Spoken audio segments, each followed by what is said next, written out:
Olá, queridos alunos. Me chamo Daniel Gomes, sou professor de filosofia do canal Se Liga Nessa História e nessa aula nós falaremos sobre uma das questões que o Enem mais gosta de pensar no campo da filosofia, que são as discussões sobre ética. Muito bem, quando nós pensamos nos grandes sistemas éticos da história, nós começamos pensando no sistema ético grego.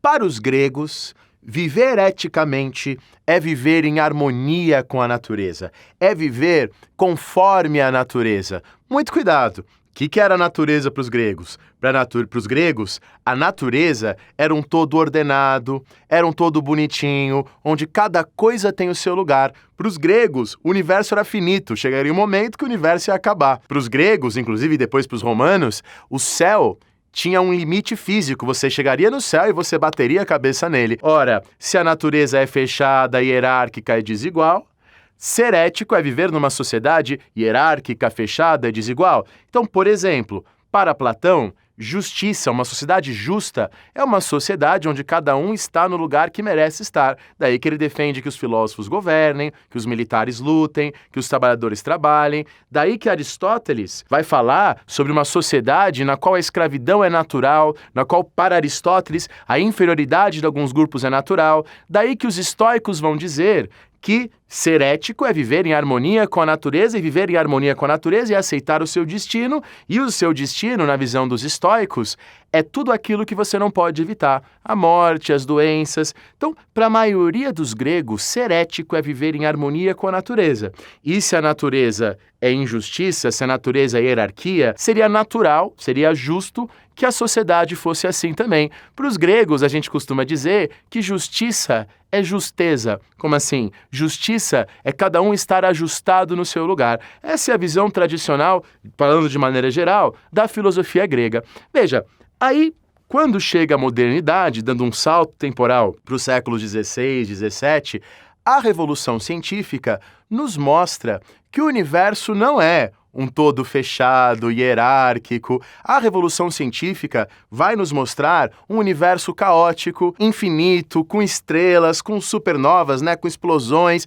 Não dá mais para você basear uma ética nessa natureza. Hoje nós vemos a natureza como explosão, hoje nós vemos a natureza como cheia de injustiças. Então, ao longo da modernidade, as pessoas vão deixando de basear a sua ética exatamente na natureza. E o Maquiavel é um ponto de inflexão, é um ponto de mudança muito importante nesse aspecto. Quando o Maquiavel diz, se você quer ir para o céu, vai dizer Maquiavel, siga a ética cristã, siga a ética que diz para você ser bom sempre, ser justo sempre, ser correto sempre. Mas se você quiser se dar bem aqui na Terra, e no caso de Maquiavel ele está pensando nos governantes, às vezes você tem que mentir, às vezes você tem que usar máscaras.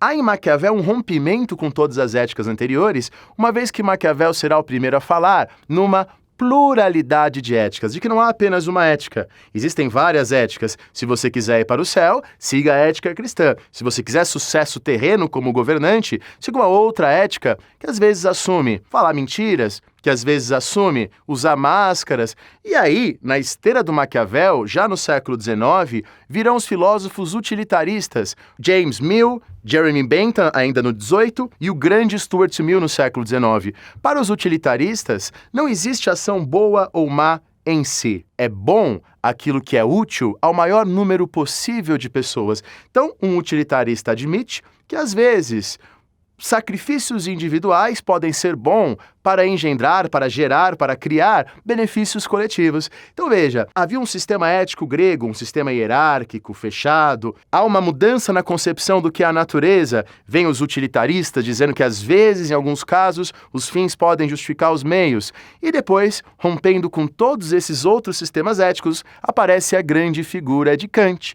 Quando Kant falar exatamente o oposto de Aristóteles, sim, Aristóteles, ser ético é viver em conformidade com a sua natureza, com a sua posição no cosmos, Kant vai dizer que a ação ética, na maioria das vezes, é um rompimento com a nossa natureza. E você consegue pensar isso na sua vida.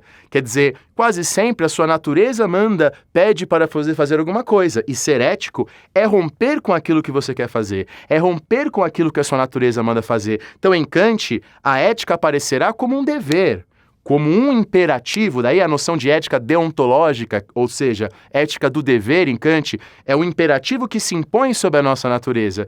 E mais, o Kant vai dizer, esta ética utilitarista, que acredita que ações más às vezes podem ser boas para o coletivo, elas não funcionam se você pensar na sociedade como um todo. Para falar de um jeito mais simples, essa ideia dos fins justificam os meios funciona muito bem para mim.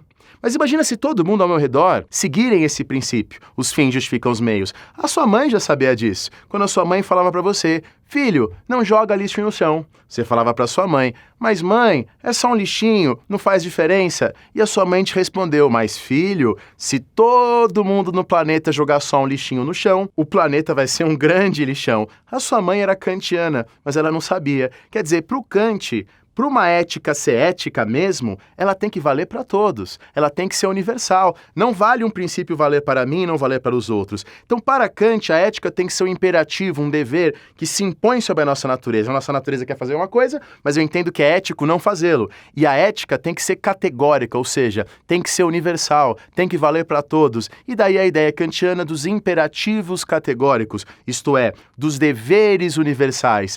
Haja como se a máxima de suas ações pudesse encarar a si própria como um legislador universal. Nunca use os outros seres humanos como um meio. Então, para Kant, a ética, é isso que está nos imperativos categóricos, você não pode usar outra pessoa como um meio para conseguir o que você quer. Se você usar o ser humano como um meio, isso está equivocado, isso está errado. O ser humano é sempre a finalidade de todas as coisas. Então, você não pode matar um ser humano por um benefício econômico. O ser humano é a finalidade de todas as coisas na ética de Kant.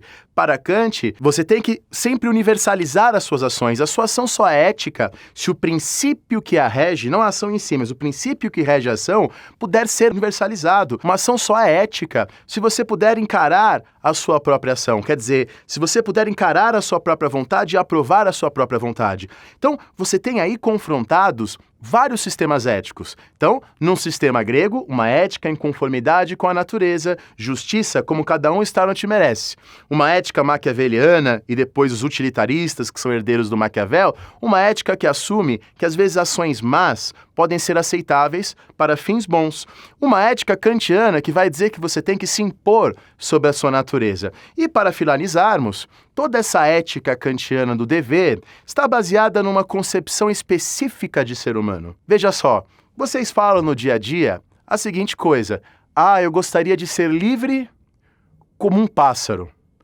A gente fala essas coisas, né?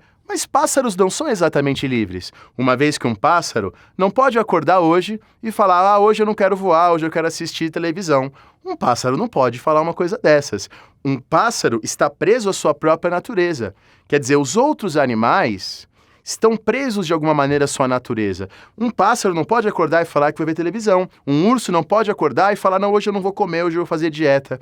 Só o ser humano é capaz de negar a sua própria natureza, de falar, hoje eu não vou me mexer, hoje eu vou assistir televisão, hoje eu não quero sair de casa, hoje eu quero fazer regime. Só o ser humano, e é isso, essa é a substância do ser humano, a liberdade. Enquanto os outros animais estariam presos à sua natureza, o ser humano é o único capaz de ser livre. Então, se um tigre mata duas pessoas que estão acampando, esse tigre não é mau, porque esse tigre não tinha a capacidade de pensar se ele queria ou não matar essas pessoas. Já o ser humano é capaz de negar a sua própria natureza. O ser humano tem liberdade, o ser humano tem liberdade. E por ter liberdade, o ser humano pode construir deveres éticos, deveres morais. Essa é a mensagem de Kant e eu acho que é uma mensagem bastante interessante. Espero que vocês tenham entendido esse panorama geral de alguns problemas éticos fundamentais. Para mais aulas, para mais conceitos, não esqueça de visitar o nosso canal, se liga nessa história. Muito obrigado, um grande abraço e até a próxima.